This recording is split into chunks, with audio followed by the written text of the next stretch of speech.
Hi friends, இன்றைக்கி நம்ம என்ன பார்க்க போகிறோன்னா சப்பாத்தியும் வெஜ் பாயா எப்படி செய்கிறது பார்க்கலாம் வாங்க. எப்பயுமே ஹெவி மசாலா போட்டு கிரேவி, சால்னா, குருமா அப்படின்றது செய்கிறது.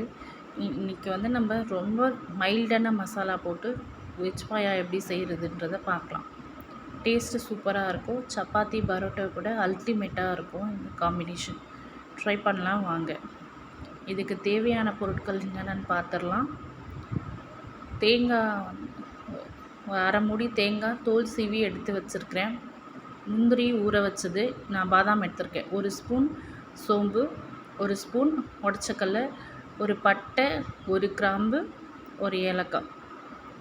இது எல்லாமே மிக்சியில் போட்டு 1 ஸ்பூன் கசகசா, இது எல்லாமே மிக்சியில் சேர்த்து நைஸாக பேஸ்ட் மாதிரி அரைச்சி எடுத்துக்கலாம். நீங்கள் தோலோடு போட்டிங்கன்னா அந்த தேங்காயோடைய பேக்கில் இருக்கிற அந்த ப்ரௌன் நீக்காமல் போட்டிங்கன்னா கொஞ்சம் கலராக இருக்கும். இல்லைன்னா எடுத்துகிட்டு போட்டிங்கன்னா ஒயிட்டாக இருக்கும். அதுக்காக தான் அந்த தோல் நீக்கிறது. இஞ்சி பூண்டு பச்சை மிளகா பேஸ்ட் அரைச்சி வச்சுருக்கேன். ஆல் ஸ்பைசஸ்ஸு 2 பிரிஞ்சி இலையும் சேர்த்து எடுத்து வச்சுருக்கிறேன். தாளிக்க தேவையான பொருட்கள் 2 வெங்காயம், 1 தக்காளி, உருளைக்கிழங்கு வேக வச்சது, 1 பச்சை மிளகா கீறினது, கருவேப்பிலை, கொத்தமல்லி, சோயா சங்க்ஸ். நீங்கள் ஆல் மிக்சடு வெஜிடபிள்ஸ் போட்டுக்கலாம். பட்டாணி, கேரட், பீன்ஸ், காலிஃப்ளவர், ப்ரொக்கோலி எது வேணாலும் போட்டுக்கலாம். இப்போ எப்படி செய்கிறதுன்றது பார்க்கலாம்.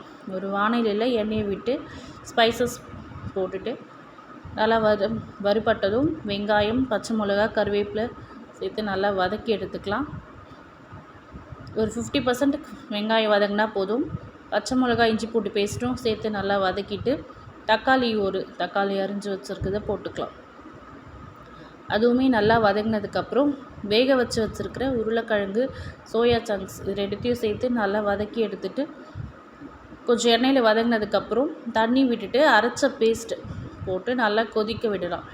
ஒரு 20 மினிட்ஸ் நல்லா கொதிச்சதுன்னா உங்களுக்கு அந்த பாதாம், முந்திரி இது எது போட்டிருந்தாலும் ஓகே, அந்த பேஸ்ட்டோட பச்சை வாசனை போய் நல்லா கொதிச்சு வரும். கலரும் சேஞ்ச் ஆகிருக்கும்.